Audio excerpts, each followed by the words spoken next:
Assalamualaikum. Today I am going to tell you about peptic ulcer, the topic of clinical pharmacy. First of all, peptic ulcer disease refers to the ulcerative disorder of upper GI tract that require acid and pepsin for their formation. क्या ये basically upper GI tract की disease है. ठीक है, जब body के अंदर acid और पेप्सिन की फॉर्मेशन ज़्यादा होने लग जाती है, ठीक है, नॉर्मल जो है रूटीन से ज़्यादा होने लग जाती है, तो ये अल्सर कोज करता है. और अगर ये अपर जीआई ट्रैक में हो तो इसे हम लोग पेप्टिक अल्सर कहेंगे. ठीक है, तो इसकी नेक्स्ट देखते हैं एटियोलॉजी क्या है. एटियोलॉजी में हम लोग इसके कॉज देखते हैं मेनली क्या क्या होते हैं. तो हेलिकोबैक्टर पाइलोरी, ठीक है, एच पाइलोरी, ये मेनली जो है बैक्टीरिया है जो कि यहाँ पे आपके पेप्टिक अल्सर कॉज करने में जो है मेजर रोल इसका होता है. ठीक है, नेक्स्ट एनसेड्स हैं. ठीक है, नॉन सेलेक्टिव एनसेड्स लिए जाएँ. स्ट्रेस रिलेटेड म्यूकोजल डैमेज, हर वक्त स्ट्रेस में रहना. ठीक है, जिससे आपकी बॉडी के फंक्शन के में चेंजिंग्स आ जाना, जीआईटी के अंदर चेंजिंग्स आना. ठीक है, ये सारी की सारी इसके कॉजेज़ हैं. नेक्स्ट हम लोग पैथोफिजियोलॉजी देखते हैं, pathophysiology of peptic ulcer.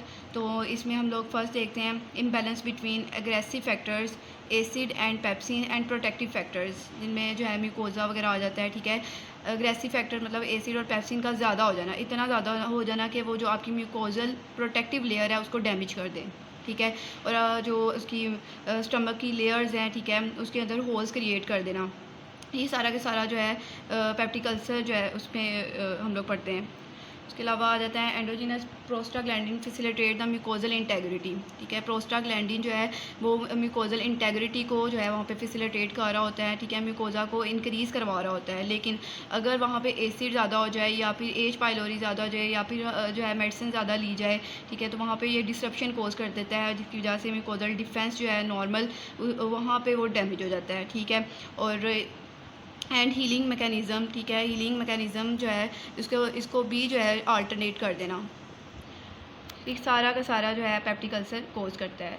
H pylori पहले भी डिस्कस किया है. एच पाइलोरी मेजर है. ठीक है, इसमें बैक्टीरियल एंजाइम्स आ जाते हैं, यूरिएज, लाइपेज, प्रोटीएज. इसके अलावा एच पाइलोरी विरलेंस फैक्टर्स होते हैं. Produce gastric mucosal injury, induce inflammation, वहाँ पे इन्फ्लेमेशन कोज कर देते हैं, इंजरी कोज करते हैं. ठीक है, वो जो म्यूकोजल लेयर है उसके अंदर डिस्ट्रप्शन कोज हो जाती है. ठीक है, डैमेज कोज कर देते हैं. ठीक है, और होल बन जाते हैं, अल्सर जो है वहाँ पे बन जाता है. तो ये मेजर एच पाइलोरी मेजर जो है इसका रोल होता है पेप्टिक अल्सर के अंदर. नॉन सेलेक्टिव एनसेड्स, अगर जो है स्टमक प्रॉब्लम और साथ ही जो है एनसेड्स लिए जाएँ वो भी नॉन सेलेक्टिव, तो ये भी जो है म्यूकोजल डैमेज कोज करता है. ठीक है, नेक्स्ट कॉर्टिकोस्टेरॉइड्स. कॉर्टिकोस्टेरॉइड्स जो है ज़्यादा अमाउंट में लिए जाएँ, ये भी पेप्टिक अल्सर कोज करता है.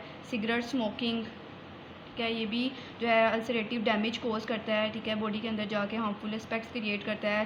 ठीक है, ब्लोटिंग कोज करता है, डाइजेशन अच्छे से नहीं होती है. ठीक है, जब स्टमक के अंदर जो है डैमेज आ जाएगा, ठीक है, सिगरेट की वजह से, स्मोकिंग और इन बाकी फैक्टर्स की वजह से, तो सही से डाइजेशन भी नहीं होगी.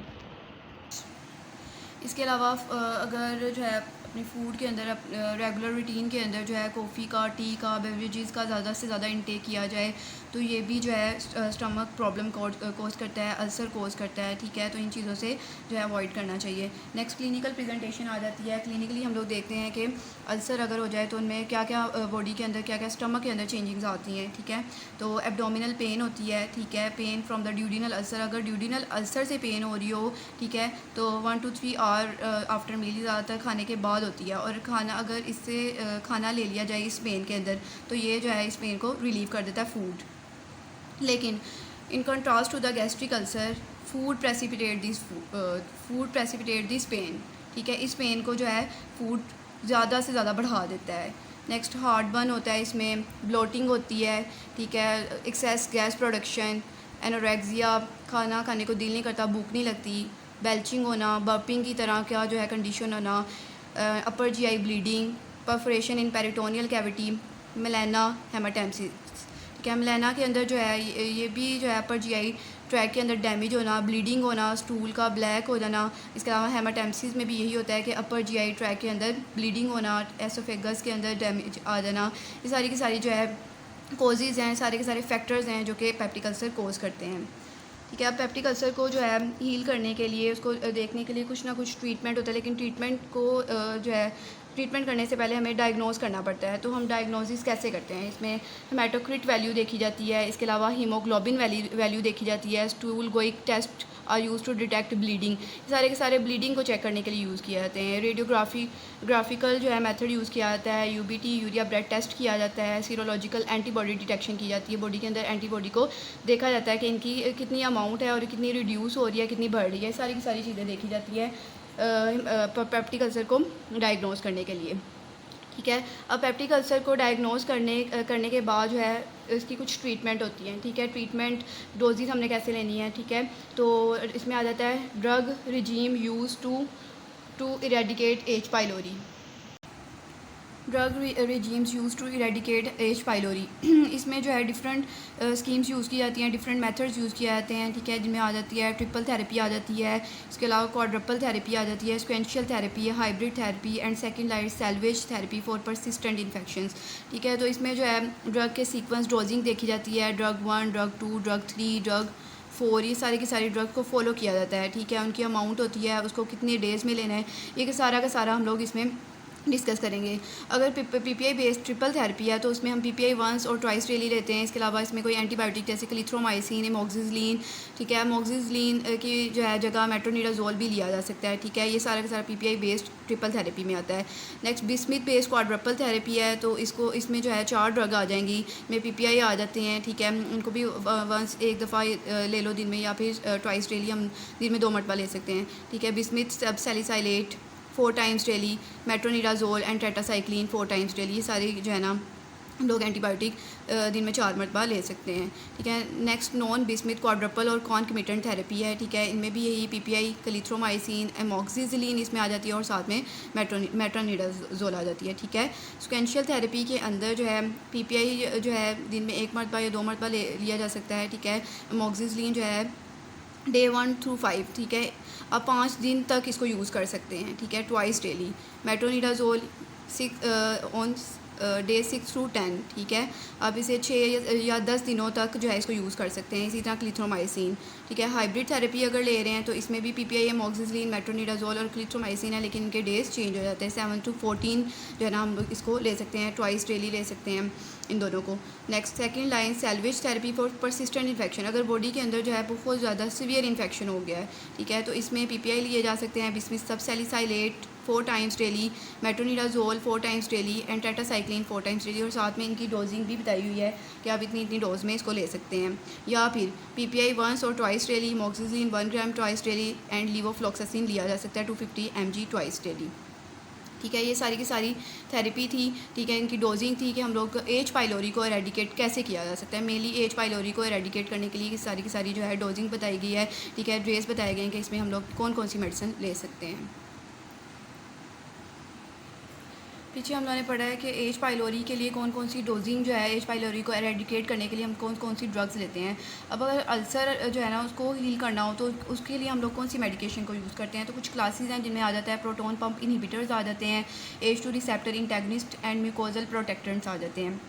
ठीक है, प्रोटोन पंप इनहिबिटर्स में हम अमिप्राजोल ले सकते हैं, अमिप्राजोल का कॉम्बिनेशन ले सकते हैं सोडियम कार्बोनेट के साथ, lansoprazole, रिबिप्राजोल, pantoprazole, एसमिप्राजोल and desks lansoprazole, ये सारी की सारी जो है मेडिकेशन है, हम लोग इसको यूज़ करके अल्सर को हील कर सकते हैं। ठीक है, नेक्स्ट अगर जो है पीपीआई नहीं लिए जा रहे तो हम लोग H2 रिसेप्टर इंटेगनिस्ट को भी ले सकते हैं। ठीक है, ये भी जो है अल्सर को हील करने में हेल्पफुल है, जिनमें स्मिटिडीन आ जाता है, फिमोटिडीन, निज़ाइटिडीन एंड रिनाइटिडीन वगैरह आ जाते हैं। ठीक है, नेक्स्ट म्यूकोजल प्रोटेक्टेंट्स हैं जिनमें सुक्रलफेट आ जाता है और मीज़ोप्रोस्टोल है, ये 2 मेडिकेशन यूज़ की जा सकती हैं। ठीक है, हम लोग इसमें जो है मैंने प्रीवियस लेक्चर में भी निमोनिक्स का बताया था, तो इसमें भी याद रखने के लिए आप इसमें भी निमोनिक्स यूज़ कर सकते हैं। इसमें आप जोल यूज़ कर सकते हैं। ठीक है, इसको जो है याद करने के लिए, मेमोराइज़ करने के लिए। इसी तरह अगर जो है H2 रिसेप्टर इंटेगनिस्ट है तो इनको भी आप लोग याद कर सकते हैं, इनमें आ जाते हैं स्मिटिडीन, डीन इनके लास्ट पे आएंगे। ठीक है, ये सारी की सारी मेडिकेशन थी जो कि पेप्टिक अल्सर को हील करने में हेल्पफुल है। पीछे जो है उन्होंने सारी फार्माकोलॉजिकल ट्रीटमेंट पढ़ी है। अब हम लोग देखते हैं कि हम लोग इसको नॉन फार्माकोलॉजिकल ट्रीटमेंट के साथ कैसे रिड्यूस कर सकते हैं। ठीक है, हम लोग मेडिसिन खाए बगैर इसको कैसे रिड्यूस कर सकते हैं, अपनी रूटीन के अंदर चेंजिंग्स ला के, जैसे सिगरेट और स्मोकिंग वगैरह को कम करना।